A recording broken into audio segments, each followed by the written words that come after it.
1년 1독 성경 읽기. 오늘은 5일차 우리 함께 말씀을 읽어보도록 하겠습니다.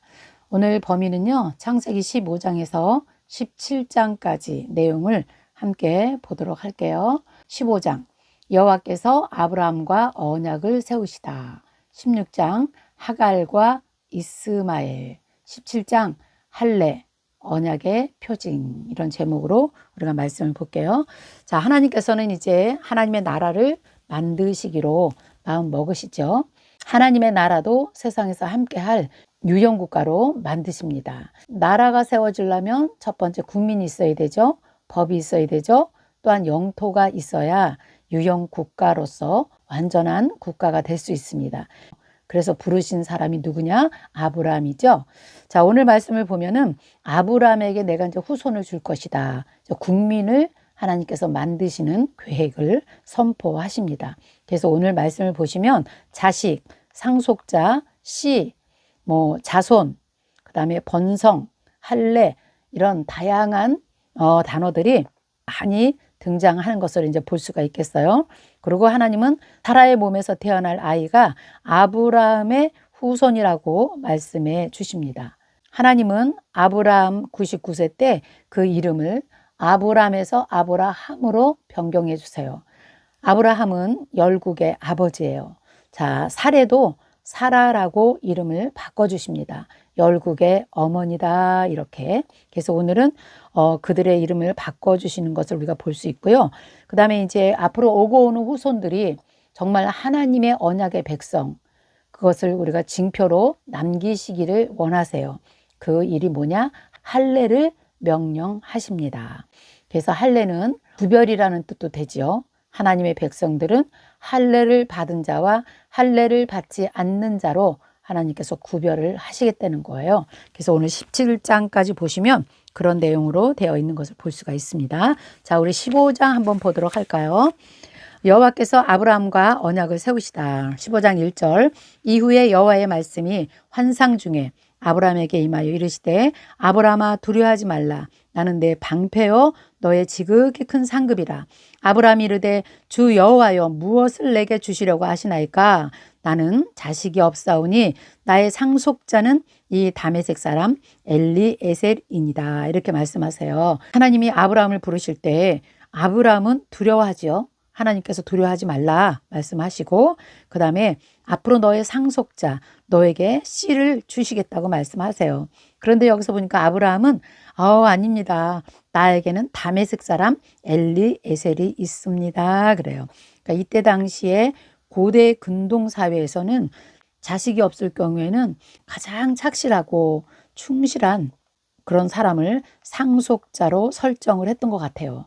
그러니까 여기서 보니까 다메섹 사람이라 그래요. 엘리에셀입니다 말을 해요. 자식은 하나님께서 주셔야지만 되는데 지금 아직까지도 하나님이 나에게 씨를 주지 아니하셨으니 내 집에서 기른 자가 날 때부터 길렀던 엘리에셀을 상속자가 될 것이라고 지금 말하고 있는 거예요. 그러니까 여호와께서 말씀이 그에게 임하십니다. 그 사람이 내 상속자가 아니라 내 몸에서 날 자가 내 상속자가 되리라. 그리고 그를 이끌고 밖으로 나가시되 하늘을 우러러 무뼈를 셀 수 있나 보라. 또 그에게 이르시되 내 자손이 이와 같으리라. 이렇게 말씀하세요. 하나님은 우리에게 어떤 것을 약속하실 때 실제로 눈으로 보여주시는 걸 우리가 볼 수 있는데요. 여기서도 보니까 아브라함 나와라. 또 하늘의 별을 봐라. 셀 수 없을 정도의 무별처럼 내 자손이 이렇게 될 것이다. 이렇게 말씀을 하시죠. 아브라함에게 하늘의 무별을 바라보게 하시면서 꿈 비전을 갖게 하셨잖아요. 자, 그럴 때 하는가? 여호와를 믿으니 이렇게 나와요. 여호와께서 그 믿음을 보시고 이를 의로 여기셨다. 이렇게 말씀하세요. 자, 이 말씀도 바울의 서신서에서 많이 이 말씀이 또 인용이 됩니다. 로마서 4장 18절에 바울이 이 말씀을 인용해서 말씀하고 있는 것을 볼 수가 있어요. 아브라함이 바라볼 수 없는 중에 바라고 믿었으니 이는 내 후손이 이같이 될 것이다. 그래서 너는 말씀대로 많은 민족의 조상이 될 것이다. 이렇게 말씀하신 것을 우리가 보게 됩니다. 그래서 창세기 앞부분이지만 이런 말씀 한 절 한 절이 정말 성경 전체의 보석같이 박혀 있다는 것을 우리가 다시 한번 눈여겨 보시면 좋겠어요. 그리고 7절에서 또 그에게 이르시되 나는 이 땅을 내게 주어 소유를 삼게 하려고 너를 갈대아인의 우르에서 이끌어낸 여호와라 말씀하시죠. 8절 그가 이르되 주 여호와여 내가 이 땅을 소유로 받을 것을 무엇으로 알리까? 자, 한편으로는 정말 받을 수 있을까? 또 이런 마음이 들었겠죠. 그러니까 여기서도 하나님 내게 보여주십시오. 이렇게 지금 아브라함이 말하고 있는 거예요. 자, 9절 보니까 여호와께서 그에게 이르시되 나를 위하여 3년 된 암소, 3년 된 암염소, 3년 된 순양, 산 비둘기, 집 비둘기 새끼를 가져올지니라 말씀하시죠. 네, 그래서 제물로 이런 동물들을 가져오게 하시고요. 또 산 비둘기, 집 비둘기 새끼까지 가져오라고 해요. 이게 이제 우리 레위기에 가서 제사법을 이제 나중에 공부하게 될 건데요. 정말 잘 사는 사람들은 3년 된 암소, 3년 된 뭐 순양 이런 걸 갖고 오지만 가난한 사람들은 산 비둘기, 집 비둘기를 가지고 오게 하세요. 그래서 빈부귀천 가리지 아니하시고 하나님께 제사 드릴 수 있는 그런 문을 열어놓으시는 것을 우리가 나중에 보게 되는데요. 여기서도 그런 말씀이 지금 나오고 있네요. 자, 그래서 아브라함이 그것을 가져다가 중간을 쪼개죠. 그래서 쪼갠 것을 마주 대놓고 새는 쪼개지 아니하였다. 새는 쪼갤 게 없었을 것 같아요. 자, 11절 솔개가 그 사체 위에 내릴 때에는 아브라함이 쫓았더라. 12절 해질 때 아브라함에게 깊은 잠이 임하고 큰 흑암과 두려움이 그에게 임하였더니 여호와께서 아브라함에게 이르시되 너는 반드시 알라. 그리고 중요한 말씀 하시네요. 13절에 보시면 내 자손이 앞으로 이방에서 객이 되고 그들을 섬기겠고 그들은 400년 동안 내 자손을 괴롭힐 것이다. 자, 여기는요 창세기와 출애굽기의 역사를 지금 말씀해 주고 계시네요. 자, 애굽에서 430년 동안 노예가 되죠. 이 하나님의 자녀들이 430년 동안 애굽에서 노예 생활을 할 것을 지금 여기서 하나님께서 예언해 주고 계세요. 그래서 그들이 거기서 이제 백성이 만들어지고 애굽에서 출애굽할 때 모세는 이 말씀을 알아요. 이때 하나님께서 예언하셨던 그 말씀대로 이제 하나님의 백성들을 이끌고 나가야 된다는 상황을 모세는 익히 알게 됩니다. 자, 그들이 섬기는 나라를 근데 하나님께서는 반드시 징벌할 것이고 그 후에 내 자손이 그 애굽에서 나올 때에 그곳에서 나올 때에 큰 재물을 이끌고 나올 것이다 그랬어요.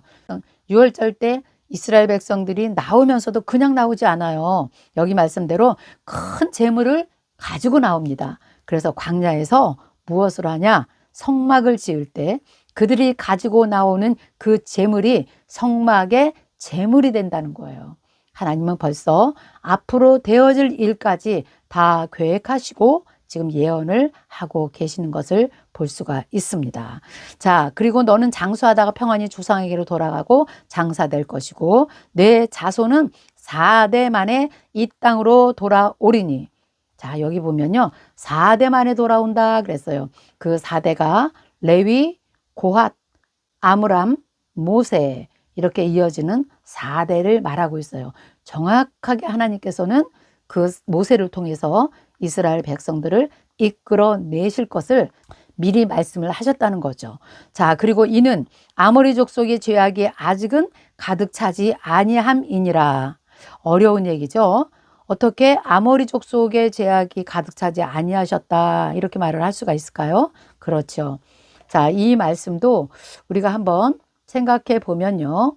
아브라함의 후손들에게 주시기로 약속하셨던 그 땅, 가나안 땅을 들어갈 건데요. 그때에 거기에 사는 사람이 누구냐? 아모리 족속이었어요. 근데 그거 원주민들의 죄가 가득 찰 때까지 하나님께서 시간을 보고 계신다는 거예요. 그래서 결국은 이스라엘 백성이 가나안 땅을 차지하게 될 때에 그때 이미 가나안 족속들의 죄악이 가득 차서 그때는 그들을 하나님께서 심판을 동시에 하시겠다. 그런 뜻입니다. 이것이. 자, 그래서 하나님의 신실하신 약속이 성취될 것을 여기서 말씀하고 계세요. 자, 간단한 얘기인데요. 이렇게 깊은 뜻이 잠겨 있는 것을 볼 수가 있습니다. 자, 17절 해가 져서 어두울 때 연기 나는 화로가 보이며 타는 횃불이 쪼갠 고기 사이로 지나더라. 그날에 여호와께서 아브라함과 더불어 언약을 세워 이르시되 내가 이 땅을 애굽 강부터 큰 강 유브라데까지 내 자손에게 주노니 이렇게 말씀하시죠. 횃불이 지나갔다 이 뜻은요, 하나님의 임재가 임했다는 거예요. 그 재물 위에 하나님의 임재가 임한 것을 상징하고요, 하나님의 언약의 표시, 이렇게 우리가 이해하면 될 것 같아요. 가나안 땅의 경계선이 어디까지냐? 애굽 강부터 그 큰 강 유브라데까지, 그러니까 그 땅덩어리를 지금 보여주시는 거예요. 우리가 가나안 땅을 보시면 알죠? 아래 남부 쪽으로는 그때 당시에는 애굽강이라 이렇게 불렀다는 거예요. 네, 블레셋 있는데 그쪽 정도가요. 그리고 북쪽으로는 유브라데까지 내가 너희에게 내 자손에게 땅을 줄 것이다 말씀하셨죠. 19절 곧 겐 족속과 그니스 족속과 간몬 족속과 헷 족속, 브리스 족속, 르바 족속, 아모리 족속과 가나안 족속과 기르가스 족속과 여부스 족속의 땅이니라 하였더라. 그러니까 이때 당시에 가나안 땅에 현재 살고 있는 족속들을 이름을 지금 쭉 적어놨네요. 애굽에서 출애굽한 백성들이 가나안 땅에 들어갈 때에 그 땅이 비어있지 않았다는 거예요. 이런 족속들이 이미 다 살고 있었다. 그런데 아까 말한 것처럼 그들의 죄악이 가득 찼을 때 하나님께서 이 백성들에게 그 땅을 주시고 그들은 심판하신다, 이런 뜻으로 우리가 보시면 되겠습니다. 자, 우리 16장 볼까요? 16장 하갈과 이스마엘입니다. 우리 너무너무 잘 알고 있는 말씀이죠. 자, 16장 1절 아브라함의 아내 사레는 출산하지 못하였고 그에게 한 여종이 있으니 애굽 사람이요 이름은 하갈이라. 하갈은 애굽 여인이었다는 것. 사레가 아브라함에게 이르시되 여호와께서 내 출산을 허락지 아니하셨으니 원컨대 내 종 여종에게 들어가라. 내가 혹 그로 말미암아 자녀를 얻을까 하노라 하면서 아브라함에게 자기의 여종 하갈에게서 자녀를 얻을까 하는 기대를 갖고 일이 이제 그렇게 흘러가는 것을 볼 수가 있겠죠. 자, 그러면서 그때는 아브라함이 가나안 땅에 거주한 지 10년이 되었다 그랬어요. 자, 아브라함이 하갈과 동침하더니 이와 같이 임신함에 그가 자기의 임신함을 알고 그의 여주인을 멸시하였다. 자, 이때 잉태하지 못하는 것을 치욕으로 여기고 자녀를 낳는 것을 하나님의 은총으로 여기던 이런 시대예요. 그러니까 하갈이 자기가 임신한 걸 알고 나서는 자기의 주인 사레를 얼마나 멸시했겠어요. 우리가 이해가 되죠. 그러니 이제 사레가 어떻게 하겠습니까? 거꾸로 이제 아브라함에게 그 여인이 나를 멸시한다. 그가 자기를 임신함을 알고 나를 멸시하니 아브라함에게 말해요. 당신과 나 사이에 여호와께서 판단하시기를 원하노라, 이렇게 말하죠. 그러니까 6절에 아브라함이 사레에게 이르되 당신의 여종이니까 당신이 마음대로 하라, 이렇게 말하죠. 그러자 사레가 하갈을 이제 학대하지요. 그래서 하갈이 사레 앞에서 도망하였더라, 이렇게. 사라의 여종 하갈아, 내가 어디에서 왔으며 어디로 가느냐. 그가 이르되 나는 내 여주인 사레를 피하여 도망하였나이다. 여호와의 사자가 그에게 이르되 내 여주인에게로 돌아가서 그 수하에 복종하라. 여호와의 사자가 또 그에게 이르되 내가 내 씨를 번성하게 하고 그 수가 많아서 셀 수 없게 하리라. 자, 여기서도 보면요, 이스마엘의 후손이 굉장히 번성하게 할 것을 또 하나님께서 약속하시는 걸 볼 수 있어요. 지금 시대에 우리가 눈으로 확인하고 있지 않습니까? 이스마엘의 후손이, 중동 지역이 전부 다 이스마엘의 후손 아니에요? 네, 그것을 우리가 지금 보게 됩니다. 그래서 앞으로 낳을 아이의 이름이 이스마엘이라 이렇게 말하고 있네요. 이스마엘의 뜻은 하나님이 들으셨다, 그런 뜻이라는 거예요. 자, 이는 여호와께서 내 고통을 들으셨음이니라. 그가 사람 중에 들나귀 같이 되리니 그의 손이 모든 사람을 치겠고 모든 사람의 손이 그를 칠지며 그가 모든 형제와 대항해서 살리라. 자, 앞으로 태어날 이스마엘이 어떻게 살아갈 것인가 여기 벌써 미리 보여주고 있네요. 그래서 이스마엘 자손이 굉장히 그 자유분방하면서 아주 야성적인 사람들이 될 거라는 것을 여기서 말해주고 있어요. 그리고 이스마엘 자손이 굉장히 잔인하고 또 호전적인 성격으로 해서 이웃과 굉장히 불화하고 또 침략도 하고 약탈 이런 걸 막 일삼는 그런 민족이 될 것이다. 이스마엘의 후손들이 이제 정말 이렇게 삽니다. 네, 이제 성경에서 우리가 계속해서 이제 확인하고 갈 것입니다. 13절 하갈이 자기에게 이르신 여호와의 이름을 나를 살피시는 하나님이라 하였으니 이는 내가 어떻게 여기서 나를 살피시는 하나님을 배웠는고 함이라. 그러므로 이제 기념으로요. 그 셈을 부엘라 헤로이 이렇게 불렀다고 해요. 그것은 가데스와 베렛 사이에 있었더라. 정확한 정보, 장소 줍니다. 15절 하갈이 아브람의 아들을 낳음에 아브람이 하갈이 낳은 그의 아들의 이름을 이스마엘이라 하였더라. 하갈이 아브람에게 이스마엘을 낳았을 때 아브람이 86세였더라 그랬어요. 14년 후에 이삭이 태어날 거죠. 자, 이제 17장 보겠습니다. 17장은 할례, 언약의 표징이다 그랬어요. 자, 우리 17장 1절 볼게요. 아브람이 99세에 여호와께서 아브람에게 나타나서 그에게 이르시되 나는 전능한 하나님이라 너는 내 앞에서 행하여 완전하라. 참 이 말씀 너무 좋지 않아요? 바꾸어주는 아주 중요한 말씀이 나오죠. 5절 이제 후로는 내 이름을 아브람이라고 하지 아니하고 아브라함이라고 하리니 이는 내가 너를 여러 민족의 아버지가 되게 함이니라. 내가 너를 심히 번성하게 하리니 내가 내게서 민족들이 나게 하며 왕들이 내게로부터 나오리라. 내가 내 언약을 나와 너 및 내 대대 후손 사이에 세워서 영원한 언약을 삼고 너와 내 후손의 하나님이 되리라. 귀한 말씀 주십니다. 하나님의 그 구원의 약속이 이제 앞으로 자손 대대에 이르게 된다는 그런 약속, 그런 표현을 이렇게 말씀하고 계십니다.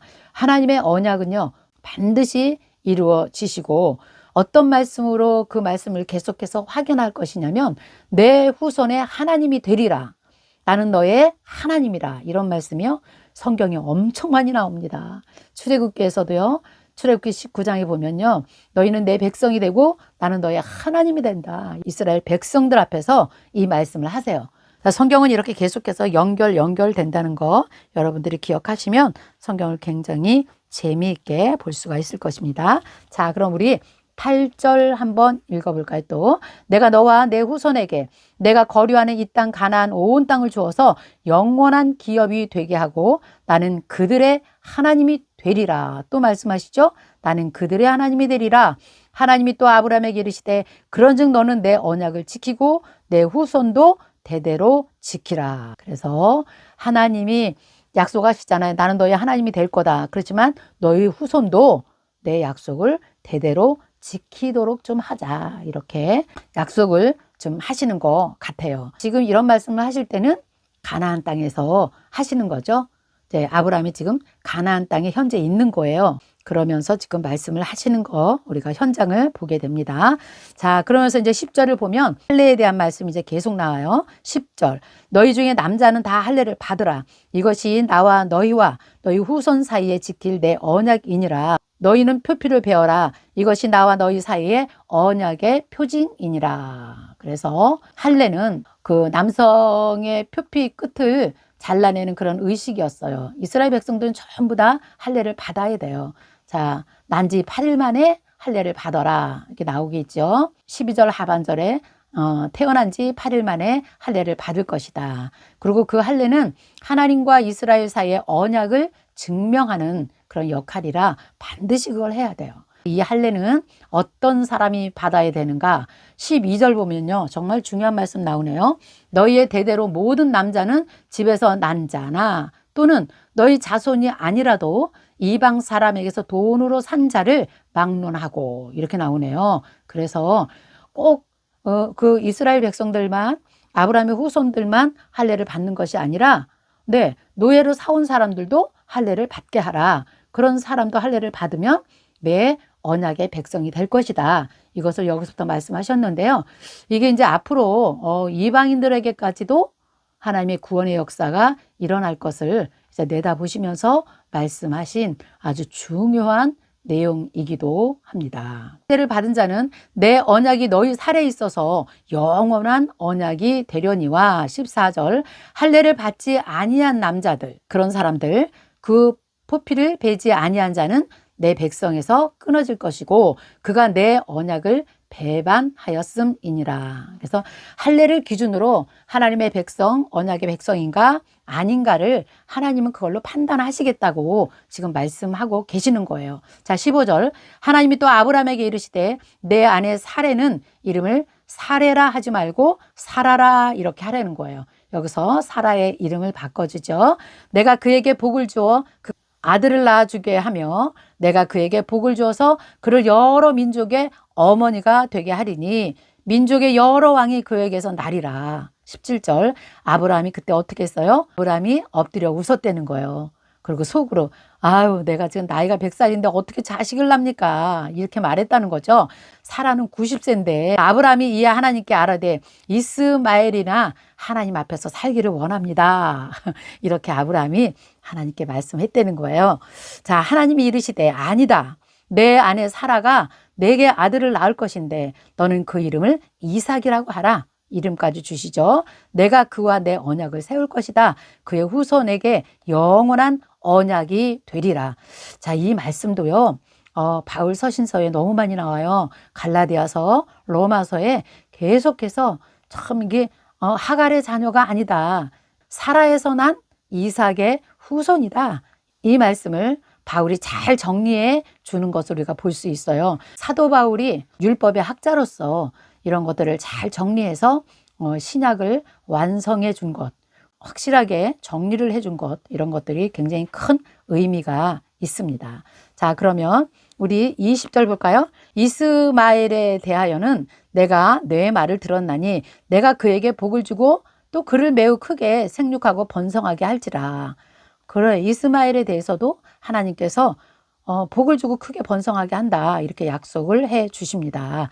내 언약은 내가 내년 이 시기에 사라가 내게 낳을 이삭과 세우리라. 내년 이맘때에 이제 이삭을 낳을 것을 말씀하시죠. 하나님이 아브라함과 말씀을 마치시고 그를 떠나 올라가셨더라. 이에 아브라함이 하나님이 자기에게 말씀하신 대로 이날에 그 아들 이스마엘과 집에서 태어나는 모든 자와 돈으로 산 모든 자, 곧 아브라함의 집 모든 사람 중 모든 남자를 데려다가 그 표피를 베었으니. 자, 이제 비로소 아브라함이 할례를 행하네요. 자, 24절. 아브라함이 그의 표피를 벤 때는 99세였고 그의 아들 이스마엘이 그의 표피를 벤 때는 13세였더라. 자, 이스마엘도 할례를 받았다는 거예요.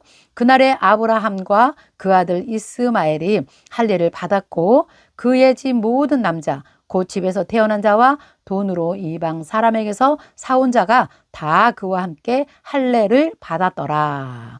자, 이렇게 해서 오늘 17장은 할례에 대한 말씀으로 정리를 딱 해주고 있는 걸 볼 수 있습니다. 자, 오늘은 여기까지 하겠습니다. 내일은 창세기 18장, 19장을 볼 건데요. 굉장히 중요한 내용이 또 내일 있습니다. 네, 굉장히 중요하기 때문에 우리 내일 또 6일차에 함께 하겠습니다. 오늘도 함께해서 여러분 감사합니다. 안녕히 계세요.